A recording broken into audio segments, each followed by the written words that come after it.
In the 1920s and 1930s, a number of artists resisted the trend towards abstraction, preferring to work more conventionally while still reflecting contemporary life.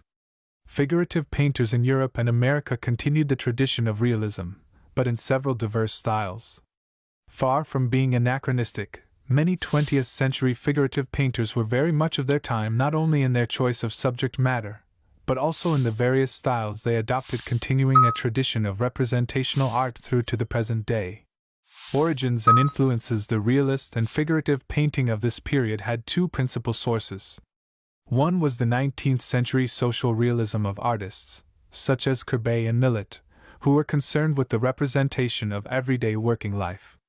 This was especially significant for American painters such as Edward Hopper and Grant Wood.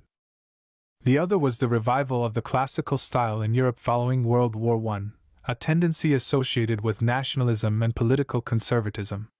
This did not exclude an element of social commentary or even a poetic and symbolic dimension.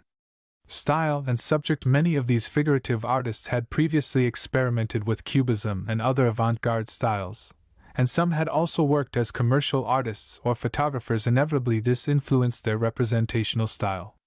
As well as nostalgic rural genre paintings and landscapes, there was an emergence of realistically depicted urban scenes and interiors reflecting an ever-increasing industrialized environment, and often portraying the psychological tensions of the modern world. A Breton woman at Prayer. Christopher Wood. 1930. Breton subjects had been popular with artists since the late 19th century.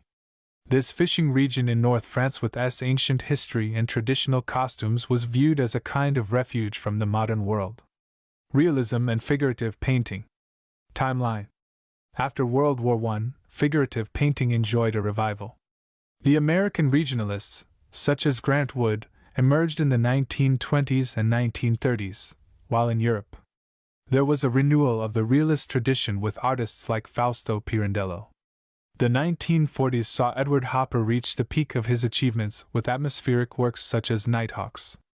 Lawrence Lowry, who had been painting seriously from the 1920s, only achieved recognition in the 1950s. 1930, Wood, American Gothic. 1931, Pirandello, Interior in the Morning. 1942, Hopper, Nighthawks.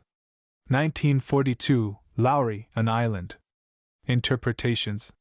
Both painting styles portray social reality and truth rather than aesthetics and ideals.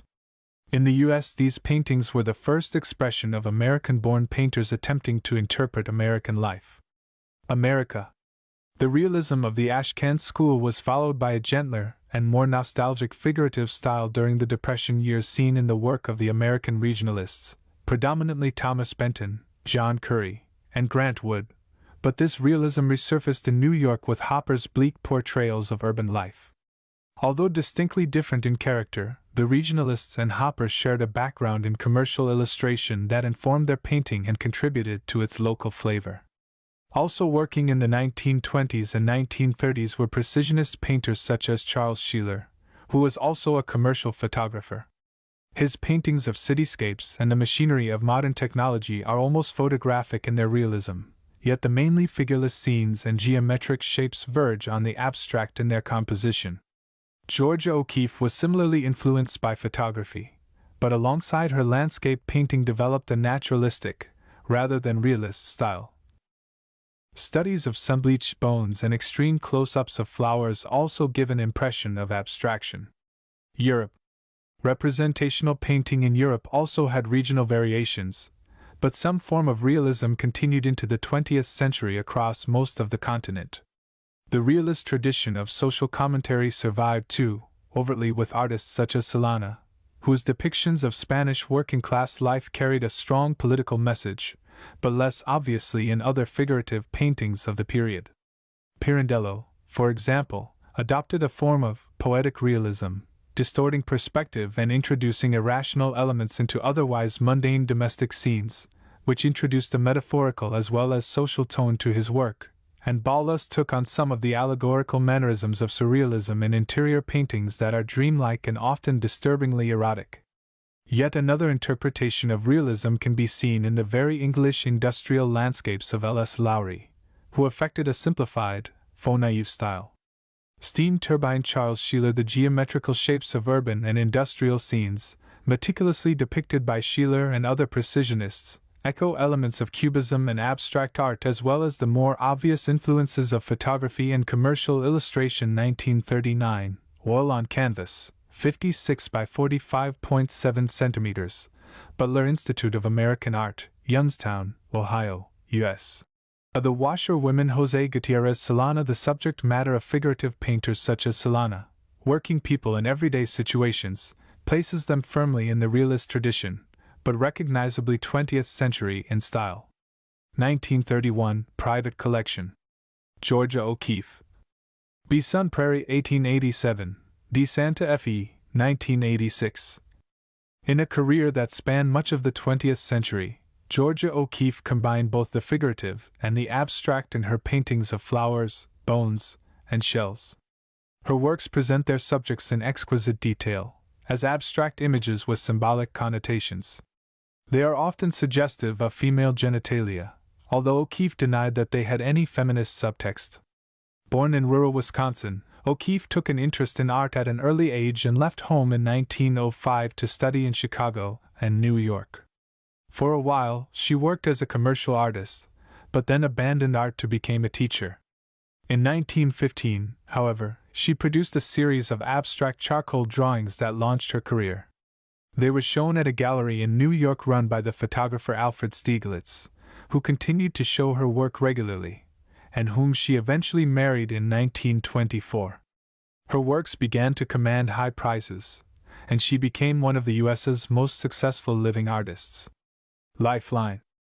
1887, born on a dairy farm, 1905 to 2006, studies in Chicago, 1907 to 2008, studies at the Art Students League in New York, 1916. Her work is exhibited in Alfred Stieglitz's 291 Gallery, 1924. Marries Stieglitz, 1929. Spends first of many summers in New Mexico, 1946. Stieglitz dies.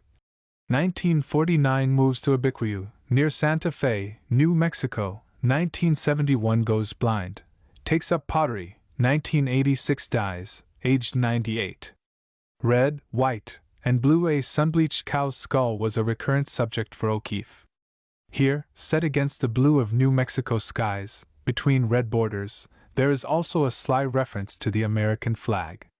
1931, oil on canvas, 101 by 91 centimeters, Metropolitan Museum of Art, New York, U.S.